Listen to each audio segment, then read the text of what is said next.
El frío se colaba por los marcos de las ventanas, antiguos y carcomidos, como si el propio edificio estuviera exhalando su último aliento. Elena, de 28 años, se frotó los brazos, aunque sabía que la sensación de escalofrío no venía del aire helado, sino del temor que se había asentado en su estómago como una piedra. En el pequeño apartamento que compartían, cada ruido, cada golpe en la tubería, sonaba a sentencia. Su hija, Sofía, de solo 6 años, dibujaba en el suelo con un lápiz a medio gastar, ajena a la tensión que se cocinaba en el ambiente. Doña Carmen, la madre de Elena, o Doña Carmela como le decían con cariño, estaba sentada en un sillón desgastado, con los ojos fijos en un punto invisible de la pared. Había sido una mujer fuerte, pero los años y una reciente enfermedad la habían dejado frágil, casi transparente. Elena trabajaba en 2 sitios, limpiando oficinas por la mañana y sirviendo mesas en una cafetería por la noche. Apenas dormía 4 horas, pero nunca se quejó. Su vida era una ecuación constante de malabares, tratando de que los ingresos cubrieran el alquiler, las medicinas de su madre y, sobre todo, los pequeños lujos que hacían sonreír a Sofía. Como un helado ocasional o un nuevo juego de colores. Sin embargo, el destino, o el dueño, en este caso, había decidido cambiar las reglas. La notificación de desahucio había llegado hacía 10 días. 10 días de desesperación sorda, de llamadas a números que no contestaban y de sueños rotos. El dueño, un hombre gordo y sin escrúpulos, quería reformar el edificio para convertirlo en apartamentos turísticos, y no le importaba dejar a 2 generaciones de mujeres en la calle. Eran las 9 de la mañana cuando el golpe en la puerta se sintió más como un eco en su pecho que como un sonido real. Era un golpe firme, oficial. Elena se levantó, su cuerpo pesado como el plomo, y se interpuso entre la puerta y su madre. Sofía levantó la vista, confundida. «Mamá, ¿quién es?», preguntó con la voz suave. «Nadie importante, mi amor. Sigue dibujando tu castillo». Pero Sofía ya había visto el pánico en los ojos de su madre. La puerta se abrió sin delicadeza. El alguacil, con una expresión de tedio profesional, estaba acompañado por 2 policías que parecían más avergonzados que autoritarios. «Señora González», dijo el alguacil, leyendo de su tabla. «Tenemos una orden de desalojo inmediata. Debe abandonar la propiedad ahora mismo». Doña Carmela dejó caer un suspiro apenas audible. La escena era cruel en su eficiencia. Elena intentó argumentar, suplicar, prometer. Mencionó la enfermedad de su madre, la niña, el poco tiempo que les habían dado. Pero el alguacil era un muro.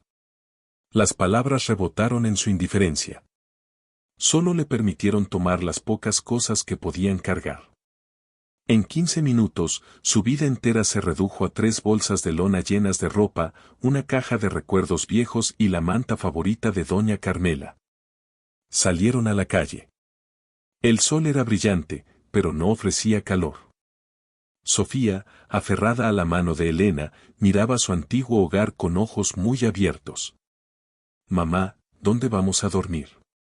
La pregunta simple la golpeó más fuerte que la orden de desalojo. No tenía a dónde ir. Sus pocos amigos vivían en situaciones similares, y los albergues estaban llenos o requerían trámites que llevarían días. Se sentó en un banco cercano, colocando las bolsas a sus pies. Doña Carmela se cubrió el rostro con la manta y murmuró algo. «¿Qué dijiste, abuela?», preguntó Elena, inclinándose. La anciana movió la cabeza lentamente. «La caja. La caja de mi padre». Elena frunció el ceño. Había una vieja caja de madera, llena de papeles y baratijas inútiles, que la abuela insistía en guardar. Estaba en la caja de recuerdos que acababan de sacar. «Sí, mamá, aquí está». «¿Qué pasa con ella?». Doña Carmela abrió los ojos, su mirada antes vaga se enfocó con una intensidad casi febril. «El joyero.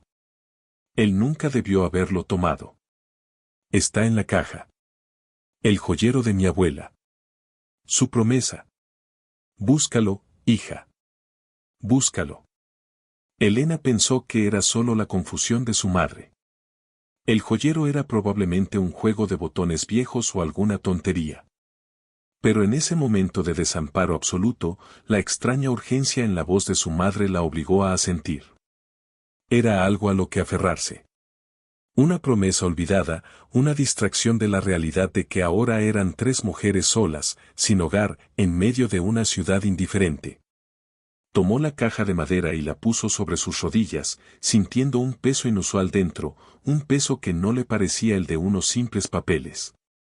La búsqueda comenzaba, no de una casa, sino de algo que su madre consideraba vital, algo que, quizás, en la oscuridad de su situación, brillaría. El banco en el que se encontraban no ofrecía consuelo, solo una vista directa de la vida que continuaba a su alrededor, indiferente a su tragedia. Elena, sin embargo, había encontrado un ancla en la vieja caja de madera. Con manos temblorosas, la colocó sobre su regazo. La caja era de roble oscuro y tenía un peso muerto y reconfortante. Olía a naftalina y a tiempo, un aroma que le recordaba a la biblioteca polvorienta del abuelo que nunca conoció. Sofía, sintiendo que la atención de su madre se había desviado de la angustia a la intriga, se acercó, apoyando la cabeza en el hombro de Elena. Doña Carmela solo observaba, su respiración superficial, pero sus ojos, fijos en la caja, eran de una claridad inesperada. Con cuidado, Elena abrió la tapa. No había un tesoro a simple vista, sino una maraña de recuerdos desechados, fotografías sepia de rostros desconocidos, cartas atadas con cintas rojas descoloridas, un par de gafas sin un cristal y, finalmente, un objeto envuelto cuidadosamente en un pañuelo de seda. Desenrolló la tela para revelar el corazón de la búsqueda, un pequeño joyero de plata labrada. No era la baratija que había imaginado. Era una pieza de artesanía intrincada, de metal envejecido y con pequeños grabados de flores y pájaros. El joyero estaba sellado por un candado diminuto, casi invisible, que confirmaba que lo que contenía era valioso o, al menos, secreto. «Mamá, ¿dónde está la llave?», preguntó Elena en voz baja, la adrenalina reemplazando la desesperación. Doña Carmela señaló con un dedo tembloroso la manta favorita que la cubría. Elena la agitó suavemente.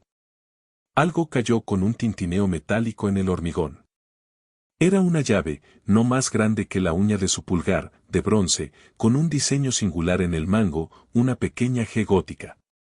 Elena la tomó con la yema de los dedos y, con un clic sorprendentemente fuerte, el candado se abrió.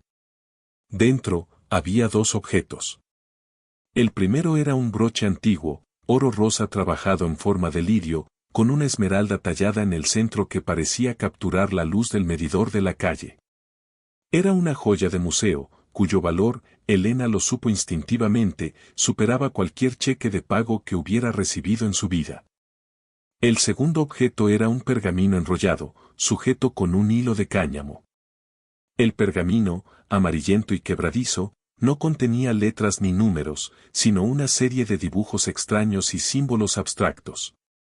Parecía un mapa, pero en lugar de nombres de calles, tenía un sol radiante, una luna creciente y una secuencia de lo que parecían ser runas antiguas, todas dibujadas con tinta desvanecida. «¿Qué es esto, mamá?» «Un mapa», susurró Elena, sin atreverse a creer lo que tenía en sus manos. Doña Carmela asintió con fervor. «El tesoro de la familia. La promesa. Mi abuela lo escondió antes de la guerra. No quería que él lo encontrara. Es la casa, Elena.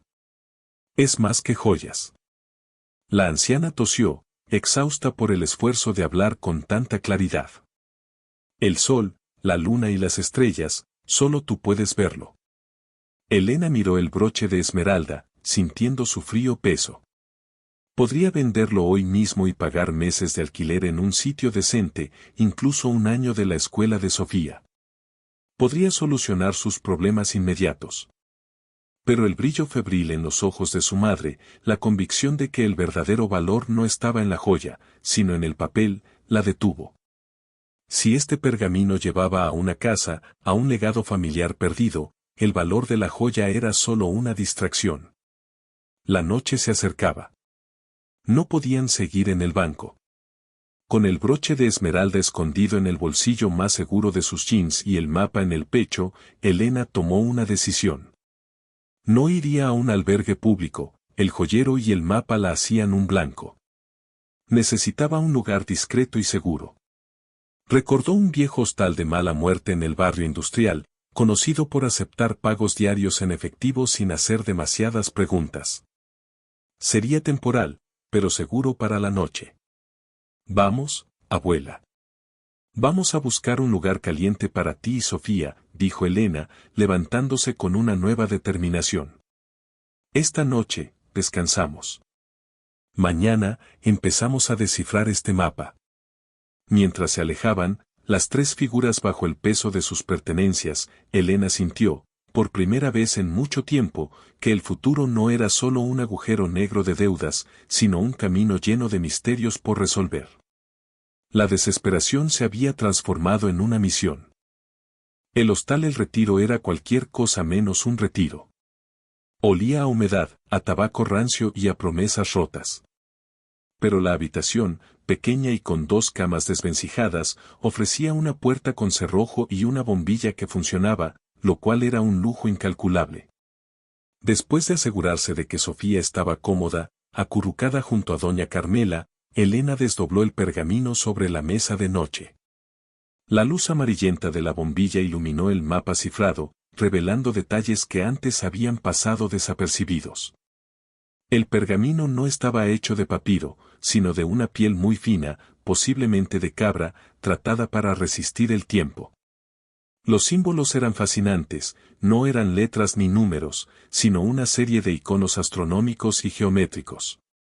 El primer símbolo en la secuencia era, claramente, un sol radiante, dibujado con una precisión asombrosa.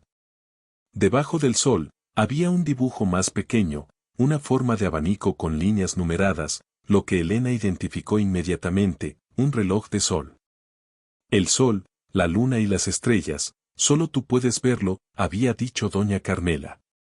Elena se acercó a su madre, que ahora parecía dormir plácidamente, y susurró, «Mamá, ¿dónde está ese reloj de sol? ¿Recuerdas algo?» Doña Carmela parpadeó, y su mente, a pesar de su fragilidad, hizo un clic inesperado. El jardín de la tía abuela Griselda. Siempre decía que era el corazón de su pequeño universo. El cementerio del barrio viejo, Elena. Está en el muro principal. El cementerio parecía un lugar macabro para un mapa de tesoro, pero la familia de su abuela había vivido en ese barrio antiguo antes de que la guerra dispersara a todos. Era la única pista física que tenían. El reloj de sol. Elena memorizó el dibujo del pergamino, notando un detalle crucial: las líneas del reloj de sol no indicaban horas, sino nombres grabados en el perímetro del círculo. El sol radiante estaba directamente alineado con el nombre de Ariadna. Al amanecer, Elena dejó a su madre y a Sofía en la habitación, asegurándoles que volvería pronto con comida.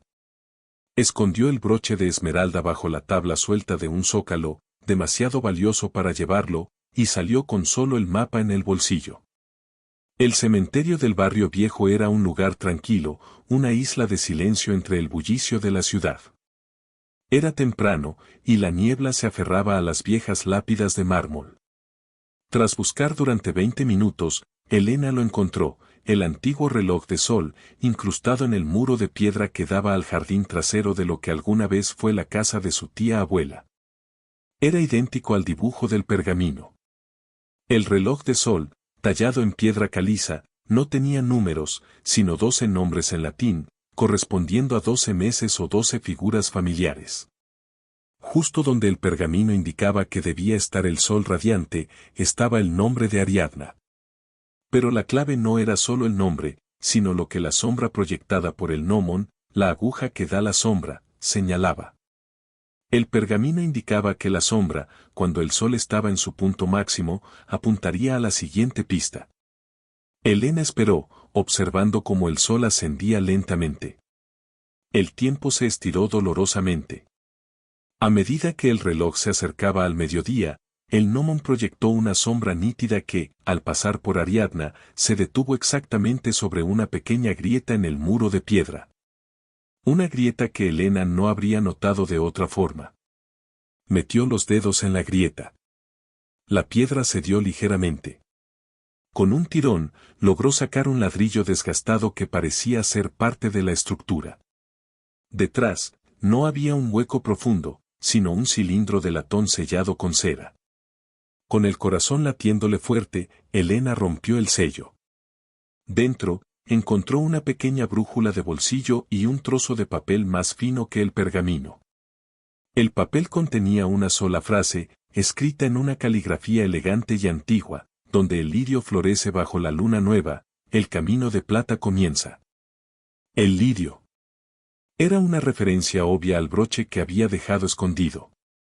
Y la luna nueva. El segundo símbolo del mapa era una luna creciente. Elena sintió un escalofrío de emoción.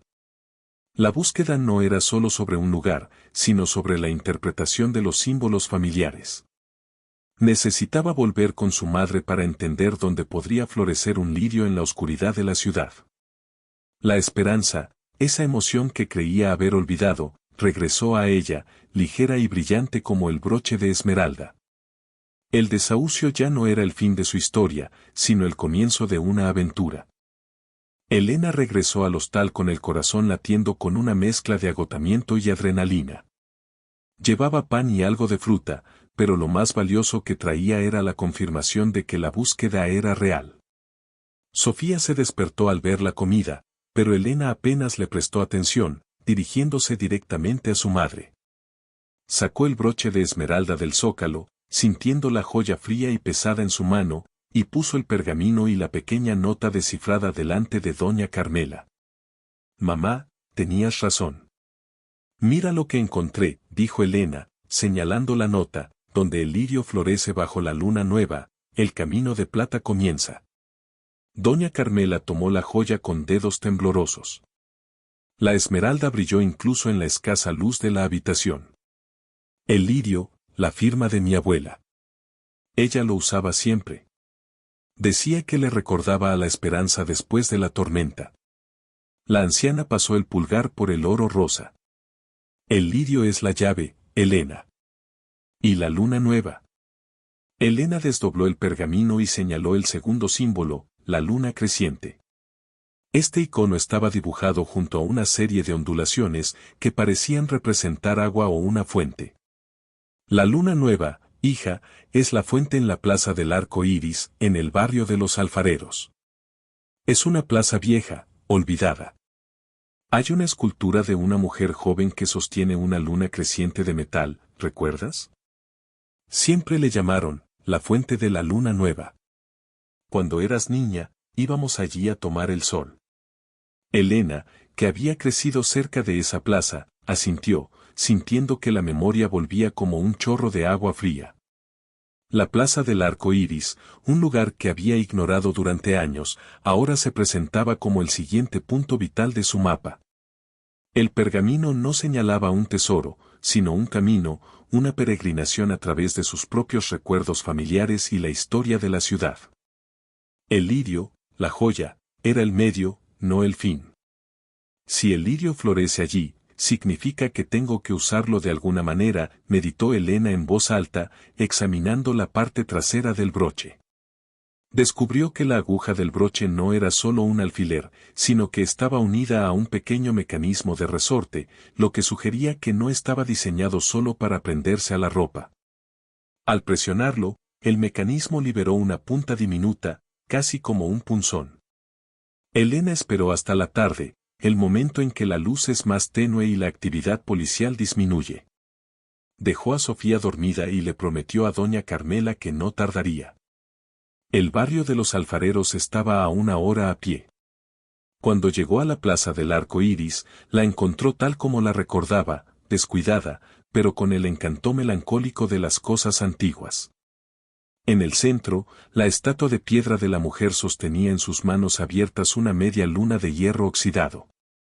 La fuente estaba seca, llena de hojas secas y basura. Elena se acercó a la estatua de la luna nueva. Bajo la luna creciente de hierro, justo en la base del cuenco seco de la fuente, notó una pequeña depresión. Era redonda, del tamaño de la esmeralda.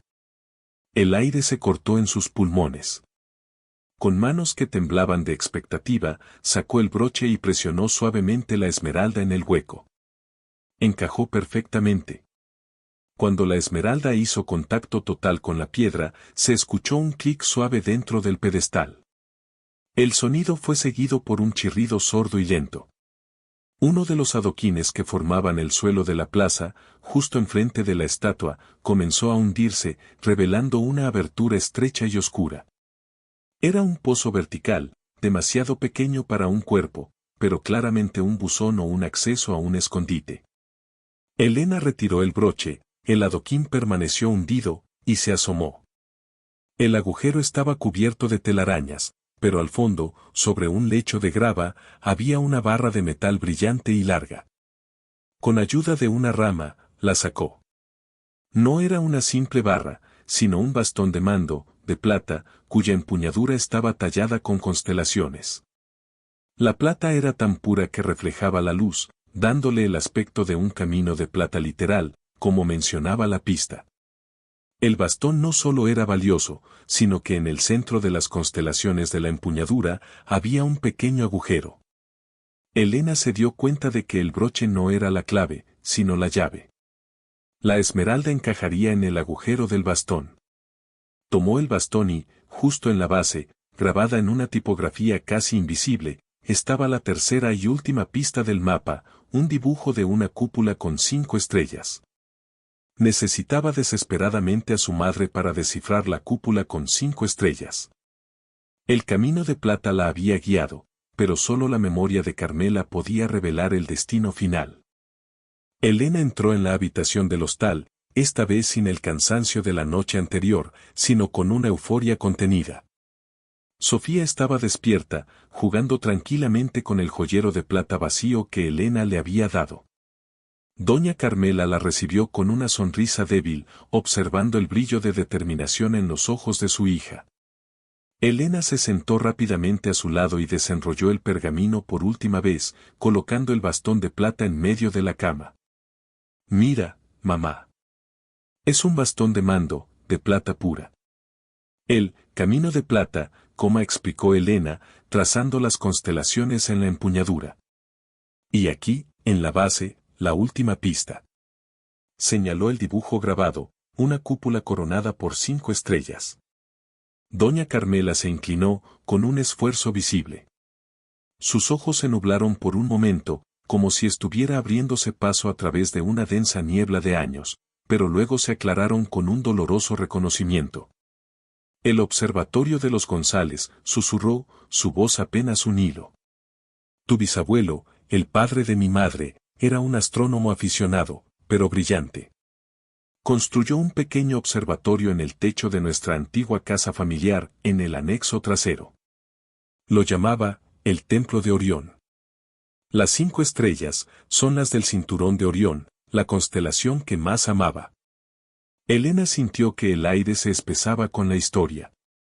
¿Nuestra antigua casa? La que fue vendida después de la guerra. No la casa principal, hija.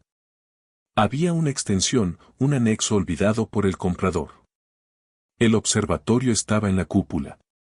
Y ahí es donde él guardó todo. Papeles, investigación y las escrituras originales de toda la propiedad. Lo que él llamó su legado. Cuando nos obligaron a vender, mi abuela, la tía Griselda, sabía que el nuevo dueño nunca revisaría el tejado de un anexo que creían inútil. Él tenía la llave de la cúpula, una llave con un lirio grabado. Elena sacó el broche de esmeralda. El lirio, la llave. Todo encajaba. El último símbolo del mapa, las estrellas, no era un lugar en la ciudad, sino la clave final para abrir el escondite.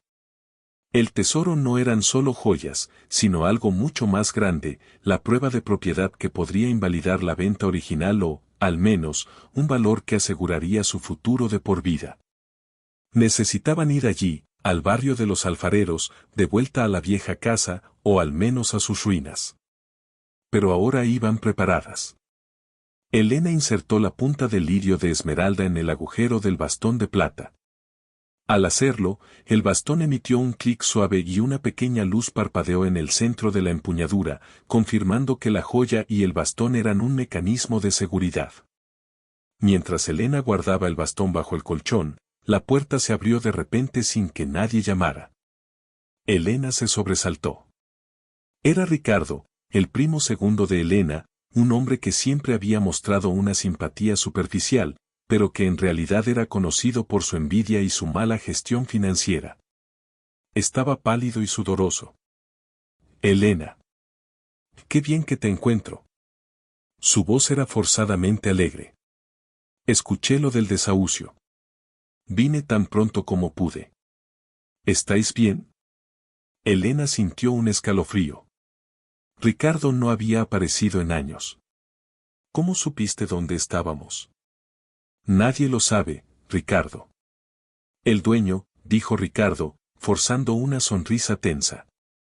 Me encontré con él. Dijo que te había echado y me dio la dirección de la última persona que preguntó por ti. Mintió mal. El dueño no era de dar información personal, y la última persona que había preguntado por ella era el alguacil.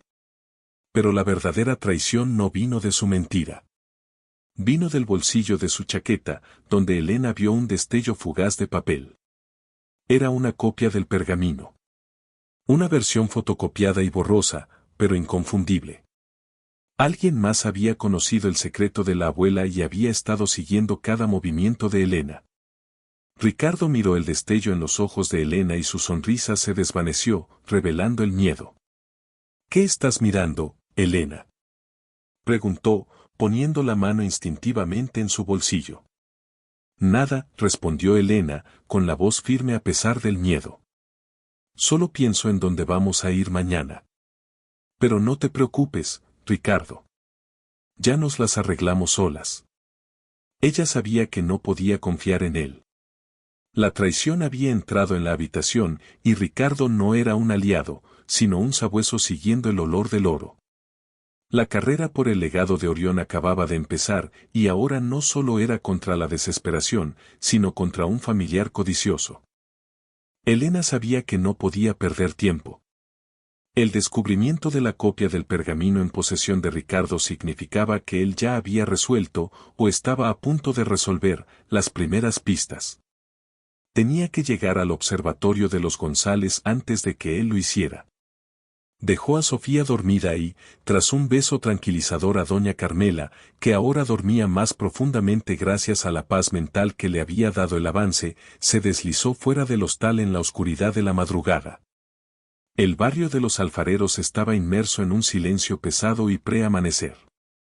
Elena se dirigió hacia la antigua casa de su bisabuelo, ahora una estructura en ruinas, parcialmente ocupada por talleres y bodegas abandonadas.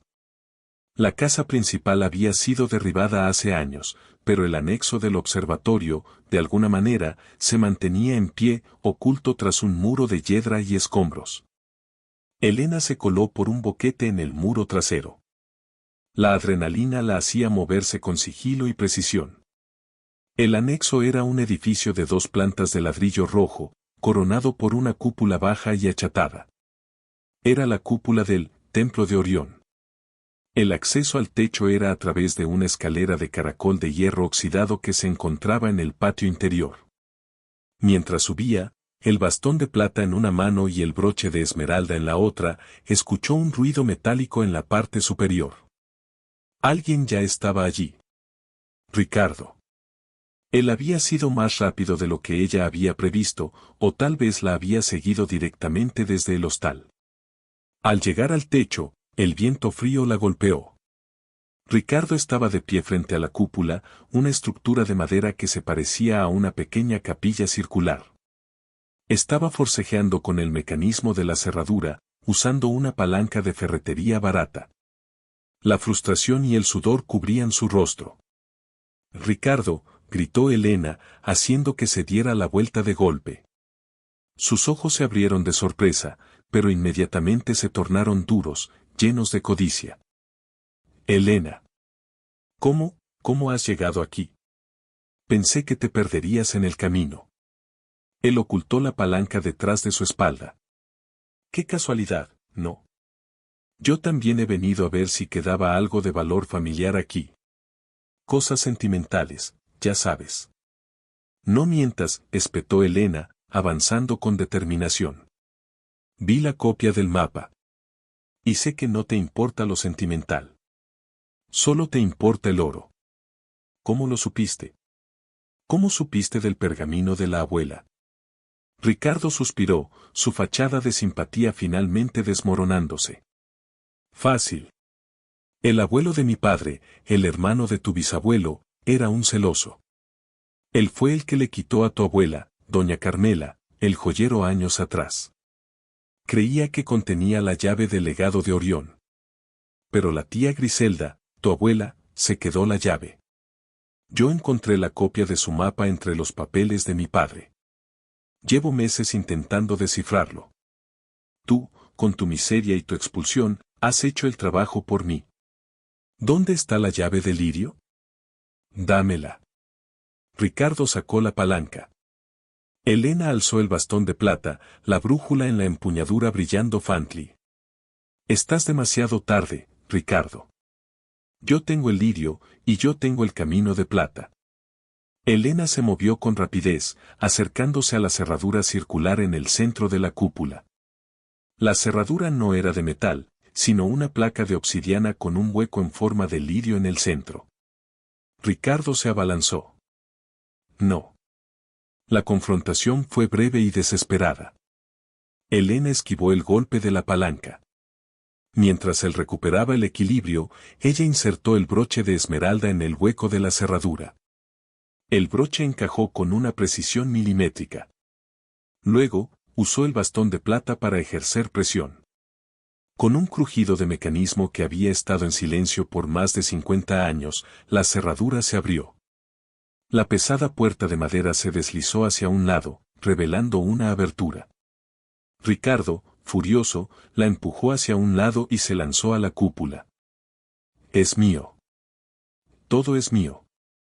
Elena cayó al duro techo, pero se levantó inmediatamente. Miró dentro de la cúpula. La luz del amanecer que se colaba por los pequeños cristales de la cúpula iluminó el interior. No había un cofre de oro. En el centro de la pequeña habitación circular, debajo de un gran telescopio cubierto, solo había una pequeña caja de seguridad de acero y un montón de papeles viejos. Ricardo ya estaba arrodillado frente a la caja. Pero la caja de seguridad no tenía cerradura normal, sino un panel que requería una secuencia de símbolos. Ricardo, desesperado, intentó forzarla con la palanca, pero era inútil. Maldita sea. El otro código, gruñó Ricardo, con el rostro rojo de rabia. Elena se acercó. Las 5 estrellas, Ricardo. La clave final es lo que amaba el bisabuelo. Elena sostuvo el bastón de plata, que, con el lirio insertado, proyectaba un pequeño rayo de luz. Al apuntar al panel de la caja, el bastón de plata no proyectó una luz cualquiera, sino la secuencia exacta del cinturón de Orión. La luz se deslizó sobre el panel de símbolos. En ese momento, la caja de seguridad emitió un bip de aceptación y la puerta de acero se abrió. Ricardo, con los ojos inyectados en sangre, se lanzó hacia el interior. Pero Elena ya estaba allí. Vio lo que contenía la caja, no joyas, sino un legajo grueso de documentos antiguos y un testamento lacrado. El verdadero tesoro estaba revelado, y no era para Ricardo. Cuando la caja de seguridad se abrió con el último bip suave, Ricardo se lanzó con un grito de triunfo, esperando encontrar lingotes de oro o al menos fajos de billetes antiguos. Pero lo que encontró fue un espeso y polvoriento legajo de papeles, envuelto en un pañuelo de lino y sellado con cera roja, junto a un documento enrollado y atado con una cinta de terciopelo. ¿Qué es esta basura?, gritó Ricardo, revolviendo los papeles viejos con rabia. No hay joyas. No hay dinero. Elena, en cambio, sintió una oleada de calma al ver que su bisabuelo, el astrónomo, había valorado el conocimiento y el linaje por encima de la riqueza material. Ella tomó el documento enrollado, que llevaba el sello de un notario de principios del siglo XX, y lo desató. «Mira bien, Ricardo», dijo Elena con voz firme, mientras el sol de la mañana comenzaba a iluminar la cúpula. El documento era el testamento original de su bisabuelo, redactado con una claridad legal impecable. Confirmaba que el legado de Orión no era una fortuna, sino la propiedad de un vasto terreno agrícola en las afueras de la ciudad, un terreno que había sido comprado y escriturado a nombre de su hija, Ariadna González. La misma Ariadna grabada en el reloj de sol, y luego transferido directamente a su nieta, doña Carmela. El segundo conjunto de papeles, el legajo grueso, contenía las escrituras notariadas de ese terreno. No se trataba de un pequeño lote, era una extensión considerable que, con el crecimiento de la ciudad en las últimas décadas, ahora se había revalorizado astronómicamente, convirtiéndose en un área deseable para el desarrollo inmobiliario. El valor actual superaba con creces cualquier fortuna que pudieran haber soñado. Ricardo leyó por encima del hombro de Elena, su rostro pasando de la frustración al terror. No. No puede ser. Esos terrenos fueron confiscados o vendidos. Mi padre me dijo que todo se perdió. No se perdió, replicó Elena, con una sonrisa triste. Tu padre no perdió nada porque nunca le perteneció. El testamento es explícito, la propiedad fue puesta en fideicomiso a nombre de doña Carmela, con la estipulación de que sólo podría acceder a las escrituras si se presentaba la llave de lirio como prueba de linaje, protegiéndolo así de las manos equivocadas, de manos como las tuyas. Ricardo, derrotado y avergonzado, intentó arrebatarle los papeles. Pero Elena se aferró al bastón de plata, que todavía brillaba levemente, y lo usó para crear una barrera. El ruido de su forcejeo finalmente atrajo a un guardia de seguridad del taller cercano, que al ver a un hombre armado con una palanca en un tejado abandonado, llamó a la policía. Ricardo fue arrestado por allanamiento y agresión. Elena regresó al hostal con el amanecer completo, no solo con las escrituras, sino con una paz que nunca había conocido.